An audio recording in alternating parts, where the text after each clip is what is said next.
Hello, everyone, and welcome back to yet another edition of the GSMC Fantasy Sports Podcast, brought to you, as always, by the GSMC Sports Podcast. My name, as always, is Christopher Shepard. Thank you guys, yet again, for tuning in to today's show.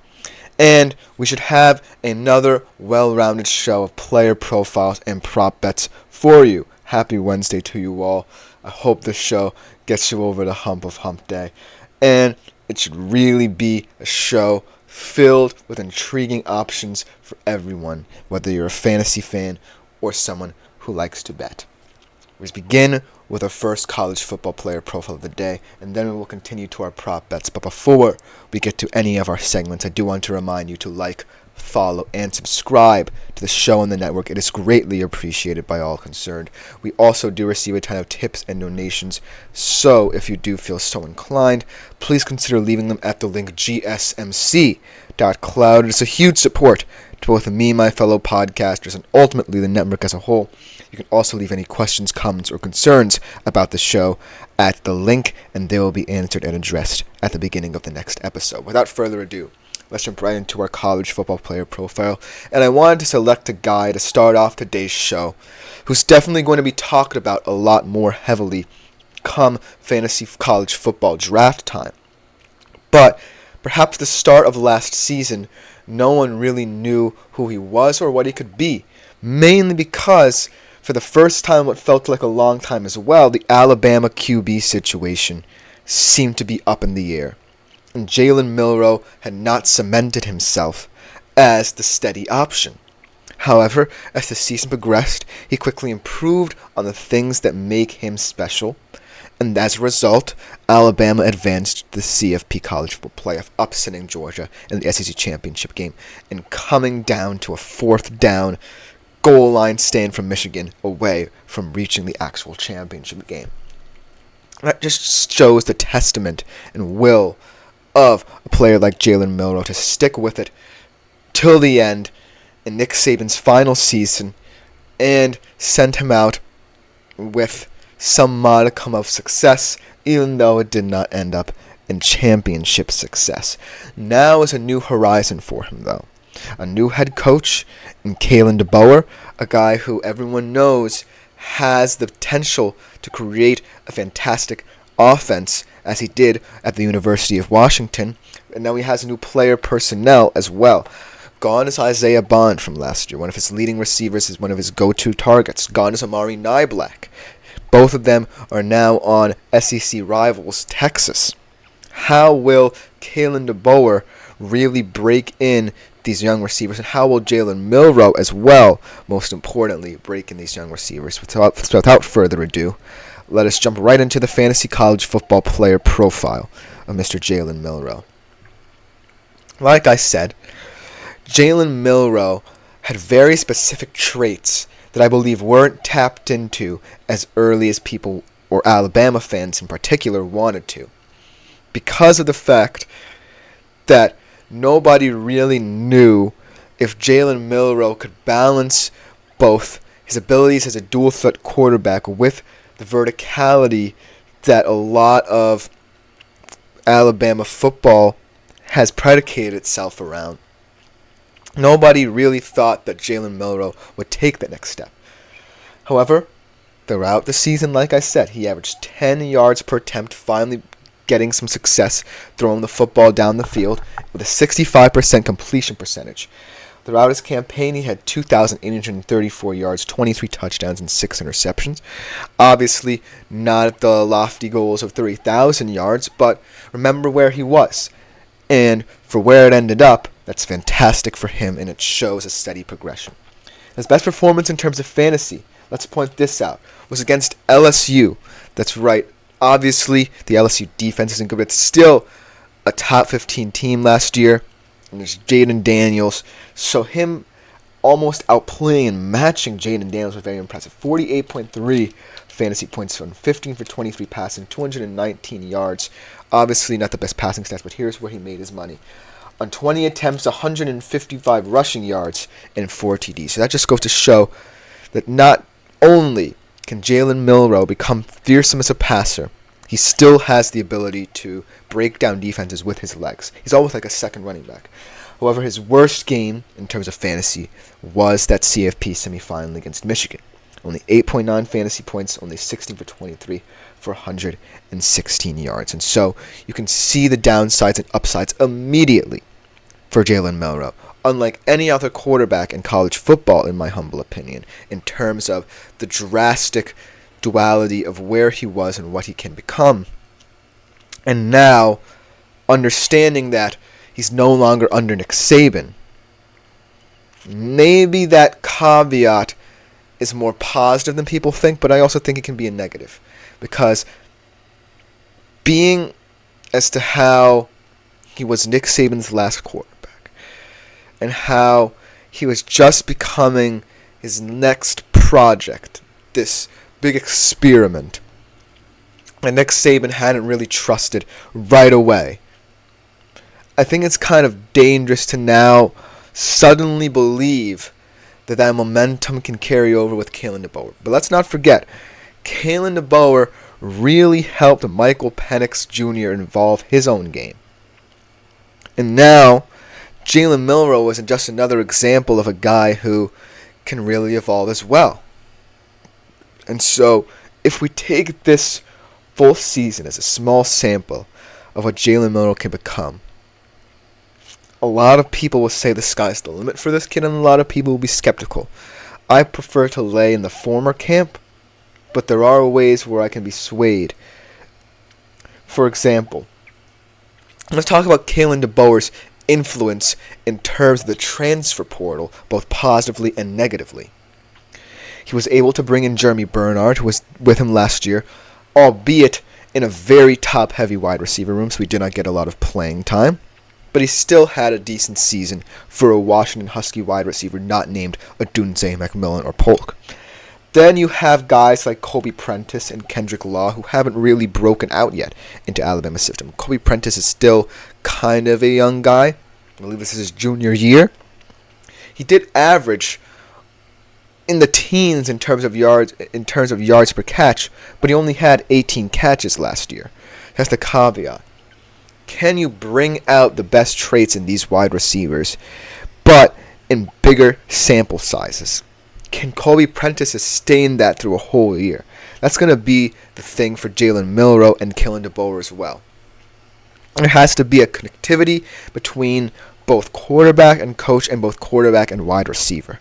Because Kalen DeBoer really is going to focus on getting Jalen Milroe to appreciate verticality more. I think that this Alabama offense is going to predicate itself on downfield throws. Because remember, Jalen Milroe really did impress people, most especially on his deep throws. But in the short to intermediate areas, that's where he struggled.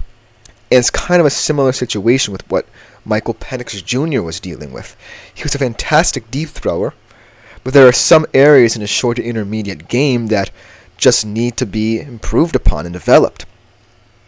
And so, if Kalen DeBoer can reduce the amount of times that Jalen Milroe becomes especially concerned with getting the ball to a spot and just driving the ball downfield, then I believe that Jalen Milroe's dangerous traits really are on full display here. Because as a dual threat quarterback, right, your main priority is understanding that your legs open up so much more space for your offense to operate. And so, if Jalen Milroe continue dominating in the running game, add a second dimension there, and also be able to exploit that and be able to get the ball deep downfield, then Alabama has a winning formula. But the caveat is that this team doesn't feel the same as last year's team because there's a Nick Saban-sized hole in it. Nick Saban had the special ability to rally a team in whatever situation.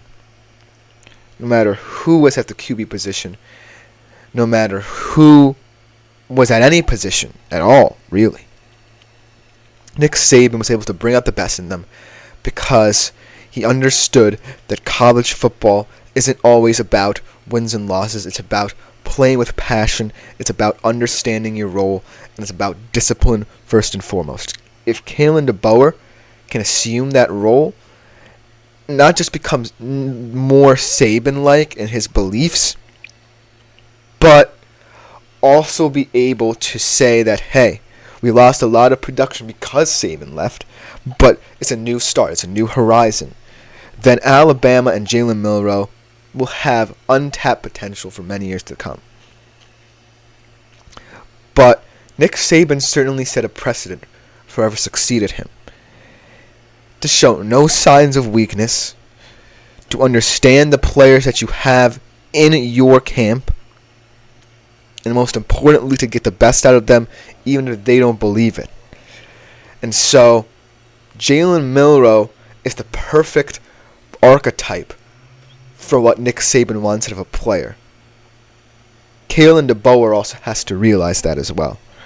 He can't just say to Jalen Milroe, okay, here's how we're going to do this offense. We're going to just have you sling the ball all the time. No. Because Jalen Milroe is a very balanced player. And that's why I love him in fantasy as well.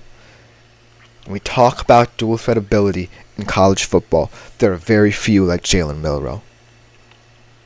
He just needs to believe in himself, and he just needs to trust that Kalen DeBoer is the right guy to continue him on the path that Nick Saban set forth for him. So that should just about do it for this segment. Coming up next on today's show, we look at the prop bets for perhaps the easiest team to bet on in the NFL.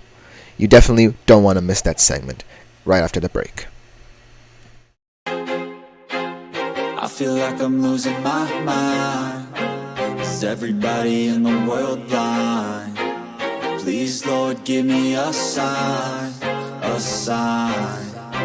I feel like I'm losing my mind. Is everybody in the world blind? Please, Lord, give me a sign, a sign. I wanna be the greatest. Everybody on the fake shit. I look around and feel like everybody is the fakest. I make this every day and I'm impatient, hoping one day I blow up from the basement. Statement, the top is so vacant. I don't hear shit that I think is amazing. Waiting for my day when I'm playing sold out shows for 1,000 faces. Hey, give me that crown, get in my way and to be put down. It ain't your place, all this my town. If I want that shit, then I'll get it right now. I'm losing it, the noose it fits, some losing shit, a stupid myth. You choose to live or choose to dip, you choose to fight or lose your grip and lose a gift. I feel like I'm losing my mind. Is everybody in the world blind? Please, Lord, give me a sign, a sign. I feel like I'm losing my mind. Is everybody in the world blind?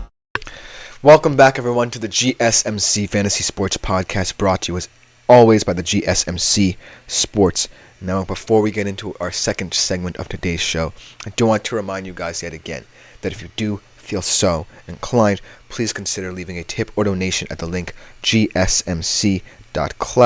It's greatly appreciated by all involved at the network, especially both me and my fellow podcasters.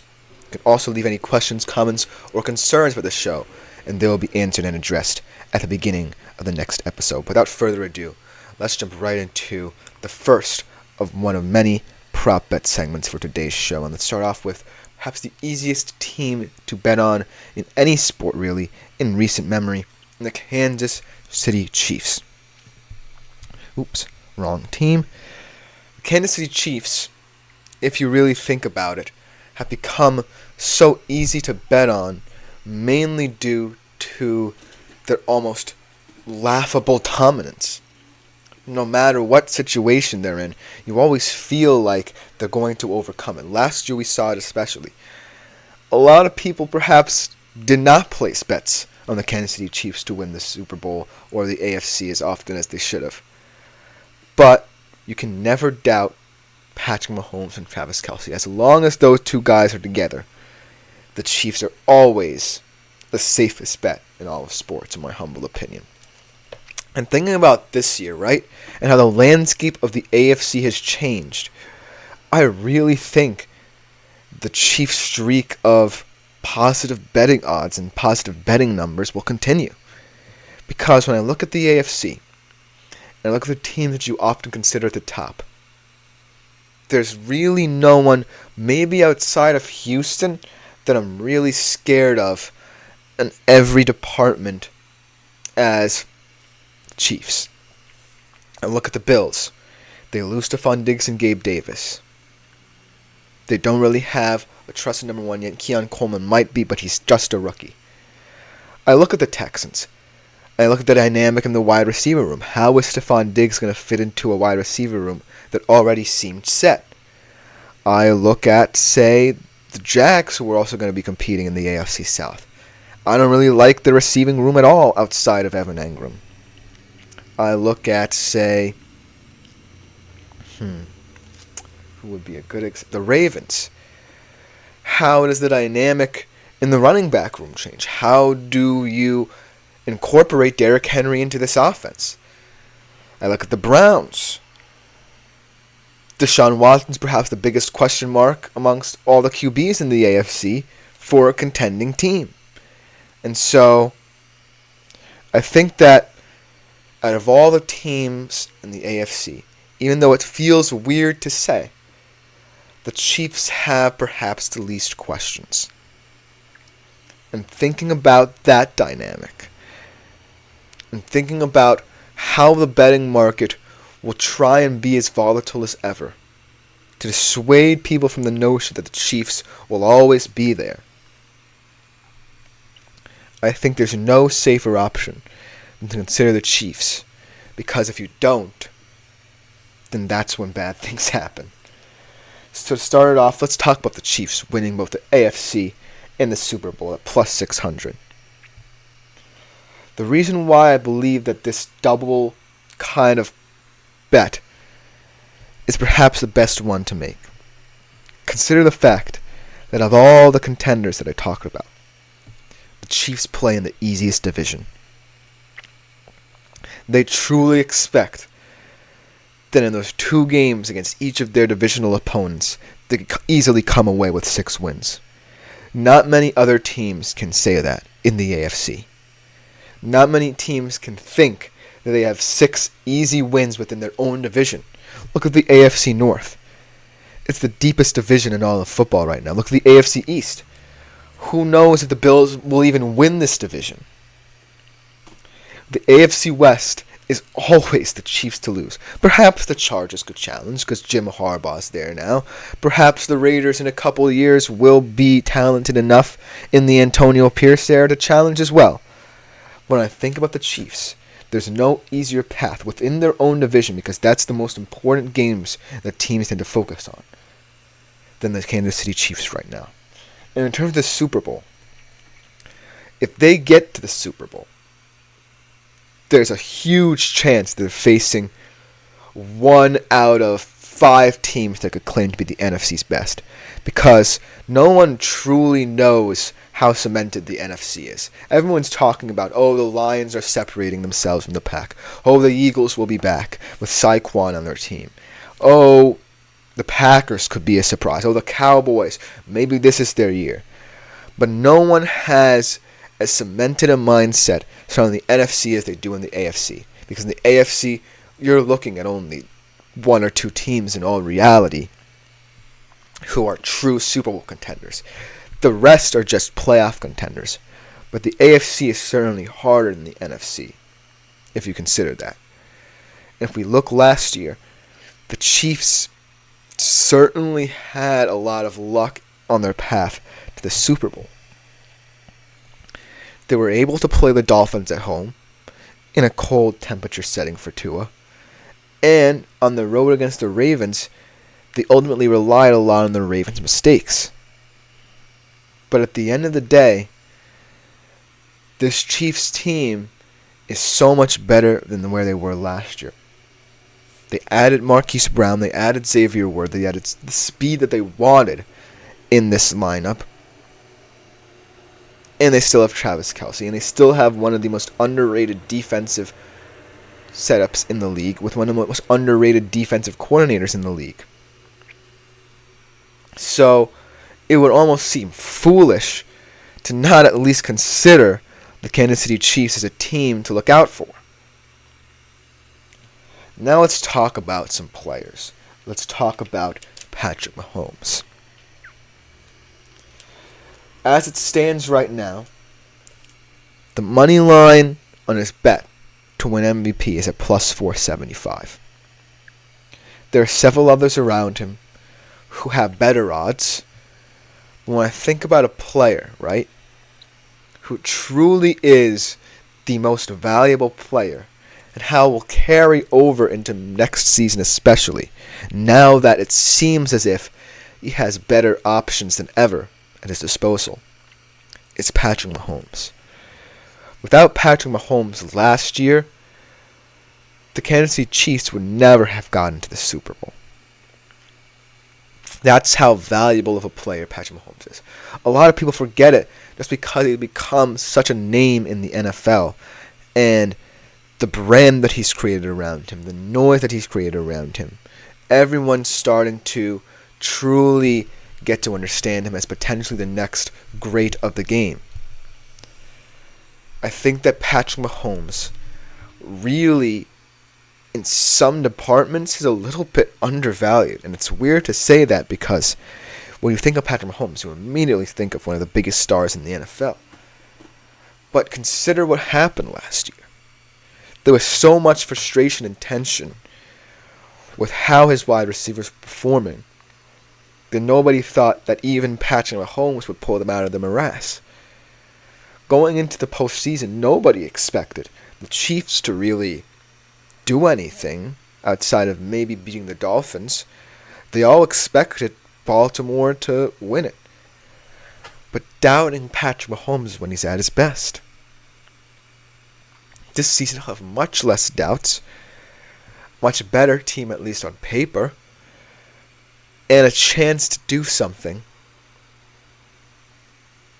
that will truly cement the argument that perhaps Patrick Mahomes is the next GOAT that we're seeing before our eyes. And so, not many people going into this campaign can say that. Lamar definitely can't say it because he's been abysmal in the postseason. Josh Allen can't say that. He's not beating Mahomes. Joe Burrow can't even say that because even though he did beat Mahomes, he hasn't won as many Super Bowls as him. So, in the grand scheme of things, if we're talking about value picks both in betting and in terms of the player we're talking about, then Patrick Mahomes fits that bill. So, even though you might be skeptical, well, why can't someone else win the MVP? There's so many different position groups now that are getting stronger, and so many different players that are getting stronger especially, that can fit the bill of an MVP. Well, Patrick Mahomes has fit that bill in each and every single season he's been in the league, and here's why. I don't think many other quarterbacks can make that system work as well as Patrick Mahomes. I think you could put certain quarterbacks in that you could call like system QBs, for example, like Sam Darnold or some other, who can still operate the offense, but not as well as Mahomes does it, because there's really no true answer for how to defend his skill set. There really isn't. You can beat him, but just know that it was because your team put together a Herculean effort.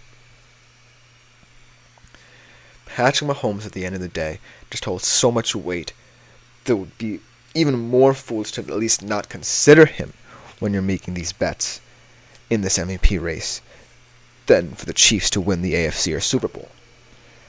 And now lastly, let's talk about that Week 1 game. Perhaps the best one on the entire slate.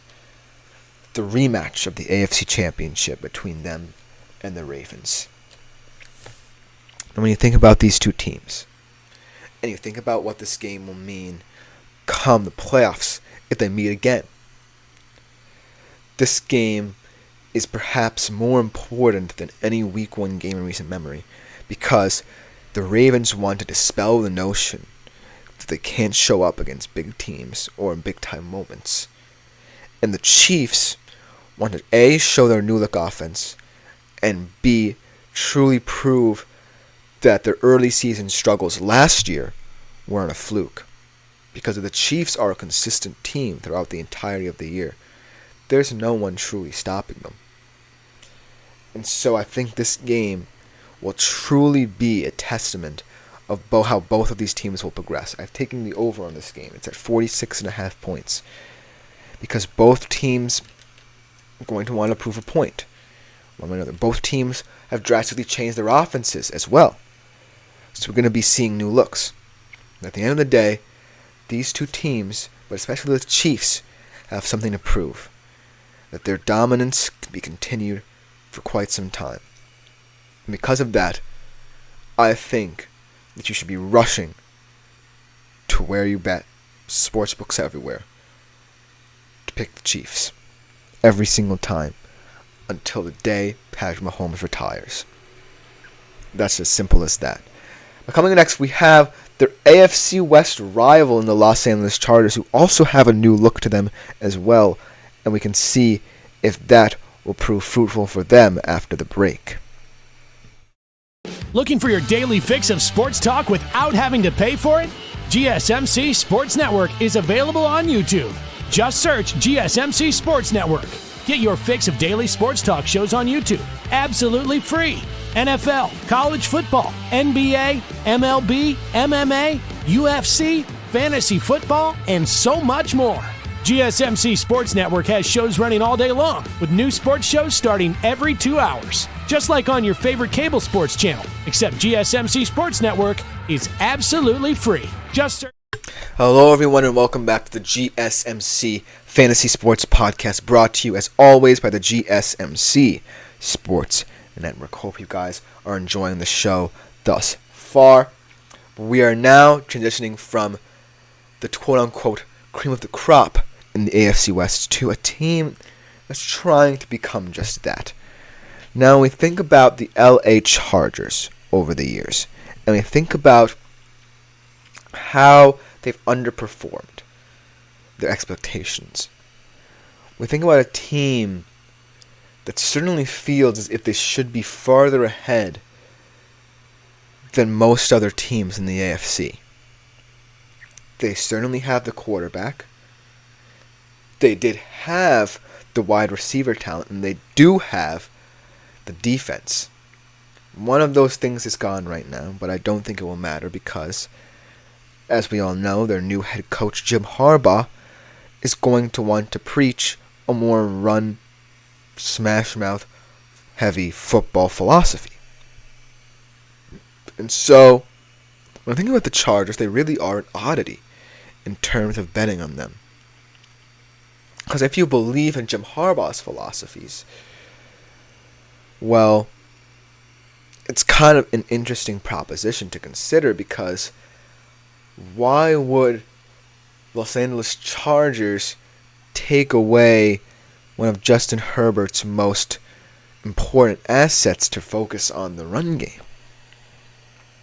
Also, you lost one of your best rushers in Austin Eckler to the Washington Commanders, and so this whole team and how they're going to look coming out of the gate is already up in the air, because that's how volatile a Jim Harbaugh team can be. What I love about the Chargers is this. They know that the Chiefs are going to probably win this division, and handily at that. But they know that they just have to be adequate enough in the first season under Jim Harbaugh to maybe be ahead of schedule. Because, like I said, the AFC is wide open. And there might be an opportunity for the Chargers to sneak under the radar here, which seems weird considering the players they have. That's the kind of mentality that I think they should assume if they really want this rebuild to progress further than expected. And so, let's start off with their over-unders in terms of win projections. They're at 8.5 wins right now. The over is at minus 150. The under is at plus 130. So, as you can see, 8.5 wins certainly feels like a team that has a lot of expectations surrounding it, but isn't necessarily going to compete at higher levels. So it just seems that people believe that the Chargers, at the very best, can perhaps do enough to squeeze by, has to do enough to make this rebuild feel like it has some modicum of progress to it. That being said, I will say that when I think about what Jim Harbaugh did in Michigan, I do believe that you do kind of need a certain aura of humility to get to a certain point.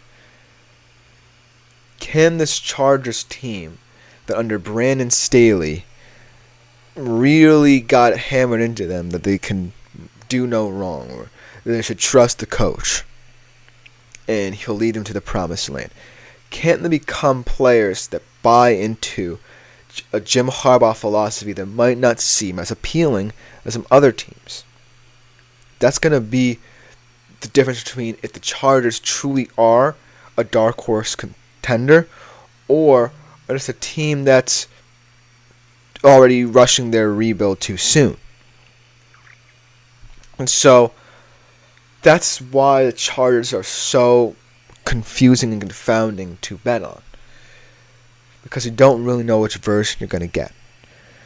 I happen to think that they have the potential to be farther along in this retooling process than people think, because they do have the pieces. But the pieces have to fit the Jim Harbaugh puzzle, and the Jim Harbaugh puzzle might not fit the Chargers, if that makes any sense. I just think that Justin Herbert's too talented to only be throwing 25 to 30 times a game. And the running back room right now isn't as talented as it once was. Yes, you have Gus Edwards and J.K. Dobbins, but if you really want a running back by committee approach, I think you needed a guy like Austin Eckler still there, and then supplemented him with someone else, because Austin Eckler, injuries be damned, when he's healthy, has the potential to be a star. And so I'm really hoping that the Chargers have a positive start to their campaign and they can maintain it. But at this current moment in time, there are a lot of question marks about the identity of what the Chargers are going to be in the Jim Harbaugh era for them. Now let's talk about Jim Harbaugh for a second, because an intriguing bet surrounding Jim Harbaugh is his odds to win Coach of the Year. It's at plus 1100. Now, when I think about Coach of the Year, yes, some of them, like Kevin Stefanski in recent memory, have been first-year head coaches who immediately implemented a lot of their own elements to what they wanted to do and had immediate success. If Jim Harbaugh does that, though, will it be as exciting as what Kevin Stefanski did for the Browns? Because a lot of people in the Brandon Staley era expected the Chargers to be an excellent team. Maybe not a team that challenged the Chiefs, but they expect the Chargers to at least make the playoffs. They said, you have Justin Herbert. He's one of the most exciting young quarterbacks in the league right now. You have a solid receiving core. Not anymore, but they did have a solid receiving core. You have some of the best defensive players in the league. Why are you not in the playoffs? So, by being on a team that had lofty expectations even before you got there, and now are trying to create a more minimalistic approach to how they play, Jim Harbaugh is on a fine line in terms of new head coaches, because I think you look at a guy like Brian Callahan in Tennessee, he has an exciting setup where he has a good receiving group and he has a young quarterback that if he does well, he can improve. I look at, around the league, maybe Shane Steichen, if he can truly get the best out of Anthony Richardson, he can be a contender. I just look around the league, I look at the young coaches in this league, and think that perhaps Jim Harbaugh's time has passed him by. And so, I think that while if the Chargers do come out and potentially shock people with the way they play, Jim Harbaugh could have a chance. But it's the way they play that matters. Kevin Stefanski's Browns didn't necessarily evolve around a power running game. They had Nick Chubb. But what he did with them was that he got the best out of Baker Mayfield. The best out of Justin Herbert we've already really seen. We know that Justin Herbert's solid. How does Jim Harbaugh kind of do a less is more approach with a guy we already expect a lot out of, and also incorporate a philosophy that he believes can help the Chargers? If that line isn't crossed or figured out, then I think that Jim Harbaugh might not be as appealing an option to many. But just for name alone, the fact that he feels he can change this Chargers team and its culture, and furthermore its identity, then so be it. I think that will show a lot of what he's made of, a lot of what the Chargers expect out of him. And so, I really believe that Jim Harbaugh is going to be a very polarizing figure as the year goes on. And much like when we talked about the Raiders, let's talk about the Week 1 game because they are playing Las Vegas in Week 1, the Chargers. And like I said beforehand, I don't really think that anyone expects a lot of fanfare around this game anymore. It's not, Justin Herbert versus Devontae Adams being a one-man show. Keenan Allen's no longer there. It's going to be mainly a very defensive game because that's what these teams will probably predicate their game plans on, being physical defensively. So I'm taking the under. I forget the exact over-under. I'll check. The exact over-under, I believe, was 43.5 points. That's being a bit generous, to be honest with you, because you also have to consider the coaching philosophies as well. In both Harbaugh and Pierce, both wanting to play more of a physical, gritty game of football. And so, I think that the Chargers certainly have an opportunity to make a statement in the AFC West by blowing the doors off the Raiders. I think that at this current moment in time, if you're Jim Harbaugh, you just want a win to get the monkey off your back. You don't want a kind of slugfest game. And so I think Jim Harbaugh will play it safe, even though it has more experience than Pierce and can probably win this game in his sleep because Pierce does not have as much game time experience as the decorated Jim Harbaugh. But at the end of the day, it's definitely not going to be a pretty game. And the Chargers aren't going to be a pretty team. I'll put it as bluntly as that. And the bottom line with this whole ideal that the Chargers employed by bringing in Jim Harbaugh is that they're really preaching a back-to-basics kind of thing. And in NFL, where the top teams are teams who are trying to innovate, who are trying to implement different things that people have never seen before, is Jim Harbaugh a step forward or a step back? Maybe Justin Herbert does need some things simplified. Maybe the defense does kind of need someone who is more influential throughout a whole team.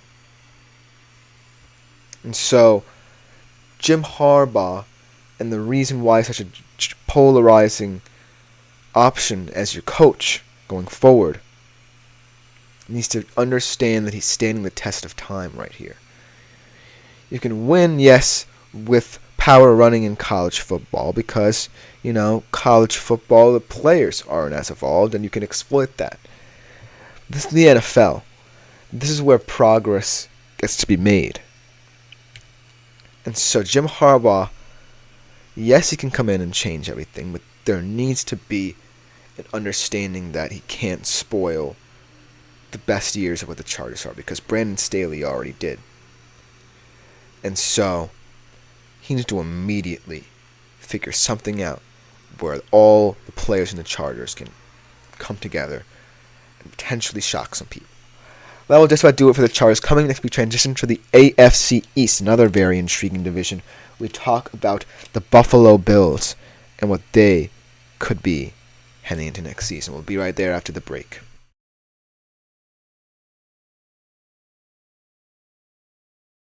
For the best and latest podcasts available anywhere, go to the podcast app on your cell phone and type in GSMC to access free content-rich podcasts on health and wellness, book reviews, sports, entertainment, relationships, social media, movies, technology, finance, and even weird news. Subscribe and download the GSMC Podcast Network's family of shows, available everywhere podcasts. Hello, everyone, and welcome back to the GSMC Fantasy Sports Podcast, brought to us always by the GSMC Sports Network. I hope you enjoyed our prop bet segments on some teams from the AFC West. Two teams that I really believe are kind of transcending the rest of the AFC West, but for many different reasons. Let's do it with the AFC East a little bit. Let's talk about two teams in the AFC East who are kind of going in divergent trajectories, but also seem to be the cream of the crop in their division. Let's start with a team up in Buffalo where a lot of intriguing things are happening. Much like the Chargers, they as well seem to be taking more of a minimalistic approach to football. They were unafraid to let Stephon Diggs and Gabe Davis go, but they did realize that they needed a high-end wide receiver, so they got a guy in Keon Coleman who a lot of people are high on. I think that in terms of catch radius, in terms of contested catching, there's no one better in that draft class than Keon Coleman, and so he could be an interesting option. But when you look outside of just him, and the fact that he's a rookie, you look at guys like Khalil Shakir and Curtis Samuel, there is no number one wide receiver.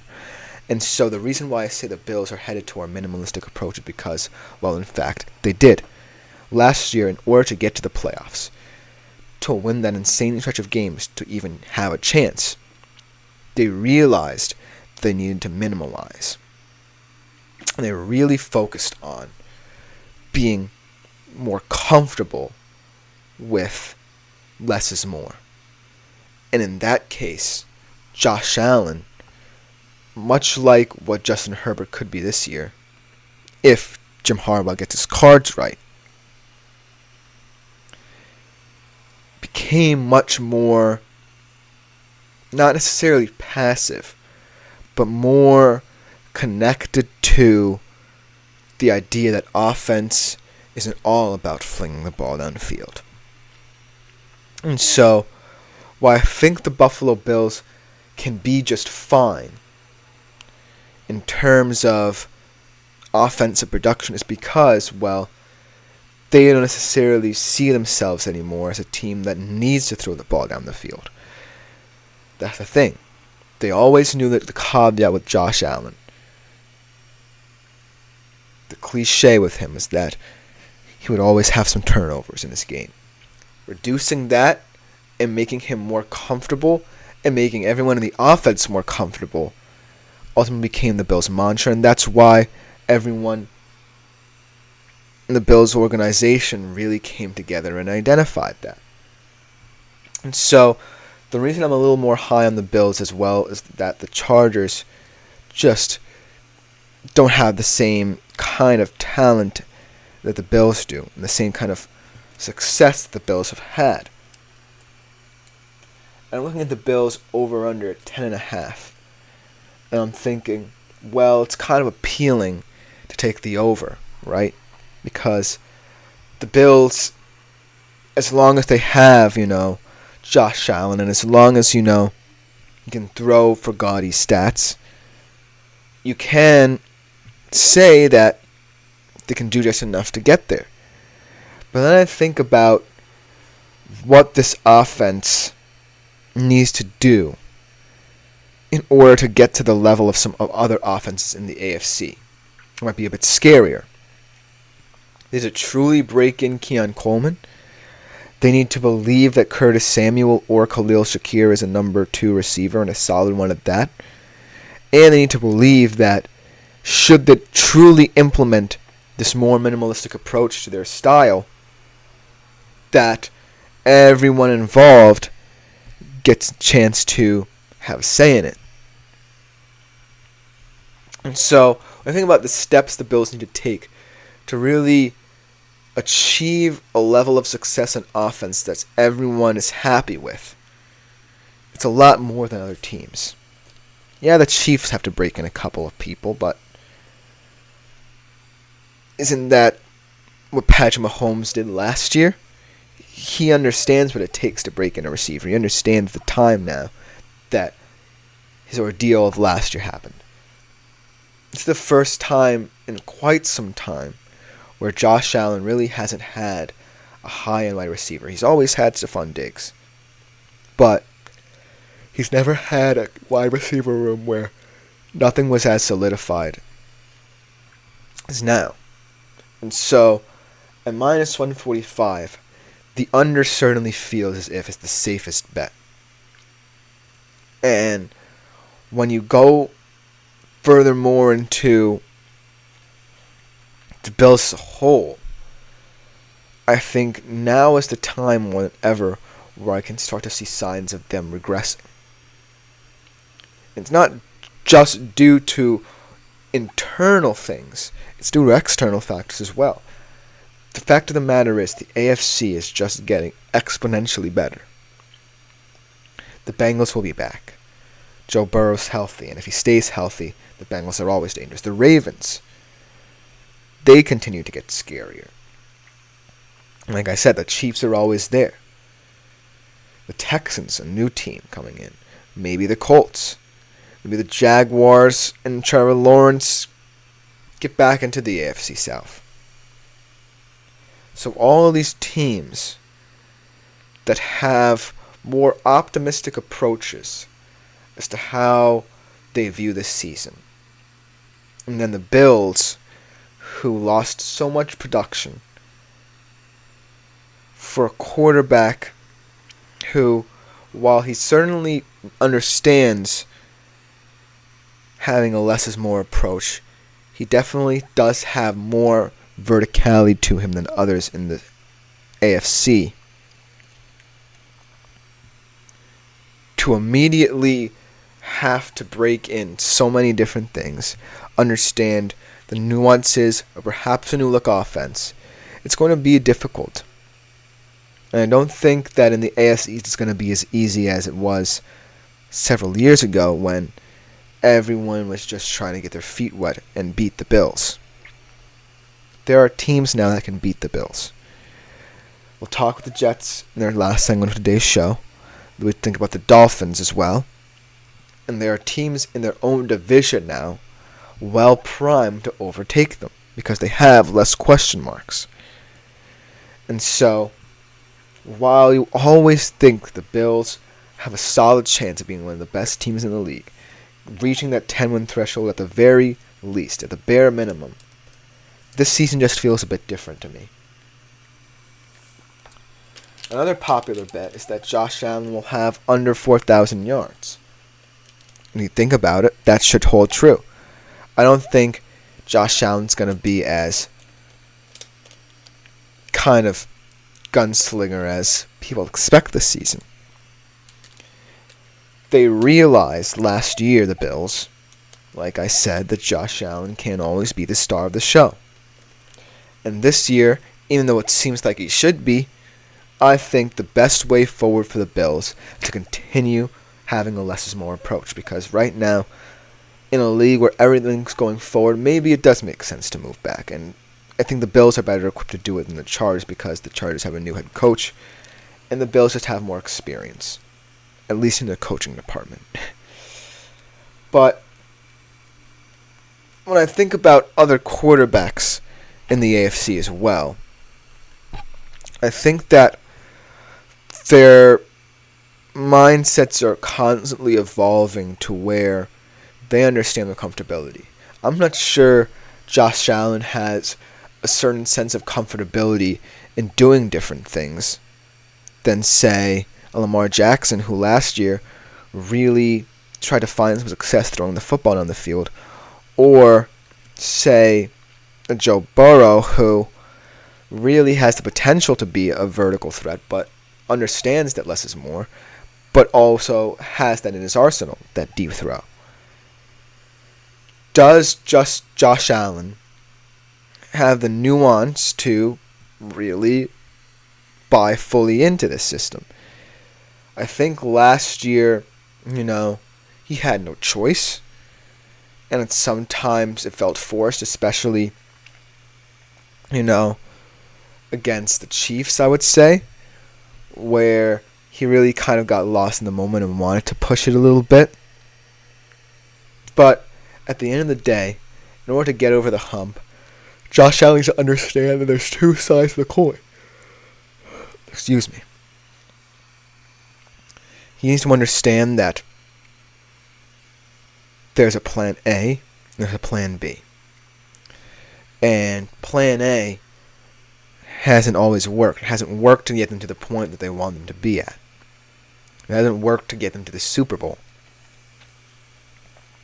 And so if they really want to achieve that, now more than ever is the opportunity for Josh Allen to say, hey, I think this is the best path forward for this team, and I think I'm going to stick with that. And so in order for Josh Allen to truly evolve, I think he does need to pass for under 4,000 yards. He doesn't need to continue throwing the ball. In fact, I can see him passing for under 3,500 yards. And so, at the end of the day, the Bills will go as far as Josh Allen goes. Let's just about do it for this segment. Coming next, we will transition for our last segment to the New York Jets and what they could be in the ever-evolving AFC East. We'll be right back to close out the show after the break.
Hello everyone and welcome back to the last segment of the day's show on the GSMC Fantasy Sports Podcast. I hope you guys have enjoyed the show thus far, but we will continue our show with our last segment, and that is the New York Jets and their prop bets. So, talking about the AFC East, right? We now have 3 teams that people believe can truly challenge for only perhaps 2 spots to get into the playoffs. The Bills, who I talked about earlier, the Dolphins, who we'll get to later, and now the Jets. And out of all those teams, I think it's safe to say that the Jets might just be the most intriguing because they have such a fascinating setup at every single position that they feel works. But at the QB position, they're relying on someone who might just be over the hill. And so, I don't necessarily hinge the entirety of the Jets season on Aaron Rodgers, but it certainly feels as if this season isn't a success, the Jets, somewhere along the line, have got to feel like they failed here. Because this is a generation where a lot of things can happen. This is a generation where you can tie down someone for a long period of time to a team-friendly deal to get you over the hump. That's kind of like what the Texans are doing right now. And the Jets decided that Aaron Rodgers was going to be the guy. Last year, obviously, injured within 4 snaps of the NFL season. This year, coming off that torn Achilles at 40 years old, Aaron Rodgers is expected to lead a very exciting offense, perhaps to the Super Bowl, as many pundits believe. And around all of this, the Jets have never really looked inward. And so I want to say that the Jets are a team that's primed for a breakout season. I want to say that the Jets deserve this moment in their history. They deserve to get the fruits of their labor out of this team. But when I think about the decision making that they've made, when I think about the fact that Aaron Rodgers, at this point in his career, perhaps is over the hill, once and for all, I can't get behind that fact. You can waste a couple of years with this team, but you can't waste all of them, because all of these players in about 5 or so years are going to become more expensive, and it's going to become less likely that you're going to tie down several of them. You're going to lose a lot of these players in 5 or so years. And so in this period of time, do you really want a 40-year-old quarterback at the position? A lot of people are saying if he's just serviceable, well, then the Jets, well, the sky's the limit for them. But I don't think it just comes down to that. I just think it comes down to the internal issues that I feel the Jets have, because it's one thing to start a guy like Zach Wilson when Aaron Rodgers goes down. It's another thing to insist he's the right option, because it was clear, glaringly clear, that it was not the best option to start Zach Wilson. And so the Jets feel like they have to atone for a lot of different things. And it all starts with what Aaron Rodgers does for this team. And if he immediately makes it a contender that people should be talking about a lot more. Which brings us to our first kind of betting odd for this Jets team. Aaron Rodgers over or under 26.5 pass TDs. And I think that's just a god-awful assessment of what Aaron Rodgers is now. Because I don't really think that anyone wants him to throw for over 26.5 passing touchdowns. And he's not. I don't think he himself expects to throw for over 26.5 passing touchdowns. And if we hear about all the things that Aaron Rodgers is saying surrounding the Jets, there seems to be a lot more tension than people believe. Aaron Rodgers is not a guy who comes in and doesn't air his opinions. He's a guy who's going to immediately come out and have opinions about certain things. He's going to tell it like it is. And the Jets have really never had anyone quite like him at the position.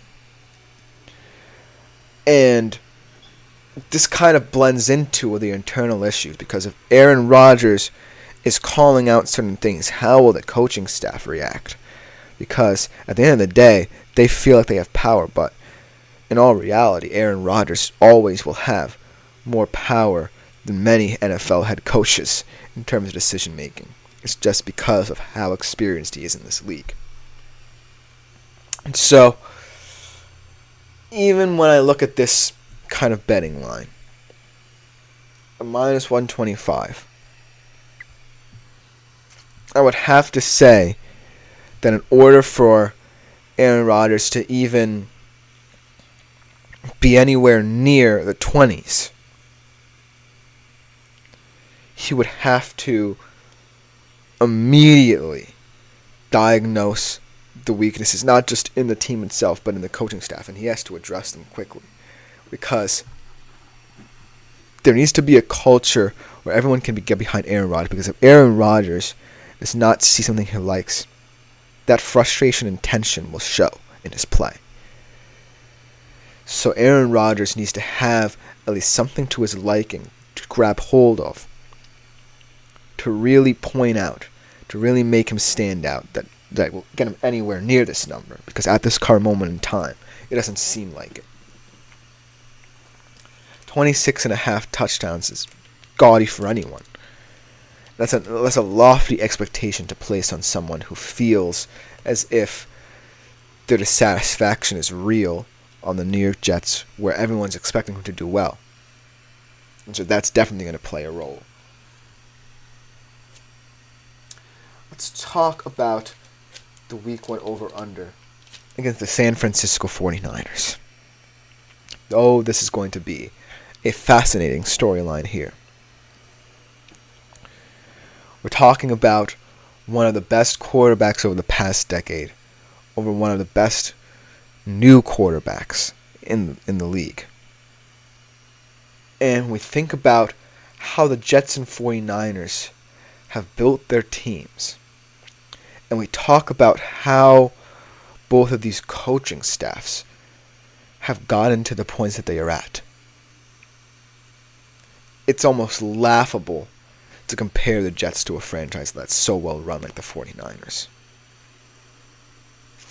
Every single coach, every single player, every single part of the 49ers operation understands one another. They understand what they need to do. They're making team-friendly deals to continue this team. Even if Brandon Ayuk leaves, they're still perhaps the best team talent-wise in the NFL right now. And now let's look at the Jets. The Jets could have been this. The Jets didn't necessarily foreshadow what they could be. And it's the mistakes of drafting Zach Wilson. It's the mistakes of potentially picking Aaron Rodgers as a quarterback who can get them there, and then wasting a lot of money should this project not work. And now the Jets are in such a pivotal season where the burdens are there. I'm not saying that the 49ers' burdens aren't there, because the 49ers haven't won the Super Bowl and that's been their ultimate goal, but they've at least reached it because they've understood what they needed to get there. And they've understood the structure of their team needed to get there. And the Jets haven't understood that. The over-under right now is 44.5. And I think it's going to go under, with the 49ers scoring the majority of the points in this game. It's not going to be pretty for the New York Jets in this opening game. And it won't be pretty if they don't figure out internally and off the field what makes this team so polarizing. Everything needs to go right. Every cog in the machine needs to spin in sync for the Jets. And I just don't see it happening with a disgruntled Aaron Rodgers and a coaching staff that didn't foresee what the Jets really are. And that is a talented team with too many questions at the QB position to count. And that's a huge problem that they're going to have to overcome. That'll just about do it for today's show. Thank you guys for tuning in. Please follow, like, and subscribe to the show as a whole. This has been the GSMC Fantasy Sports Podcast. Consider leaving a tip or donation at the link gsmc.cloud. It is greatly appreciated by all concerned. My name is Christopher Shepard. Thank you guys yet again for tuning in. We'll be back better than ever tomorrow for another edition.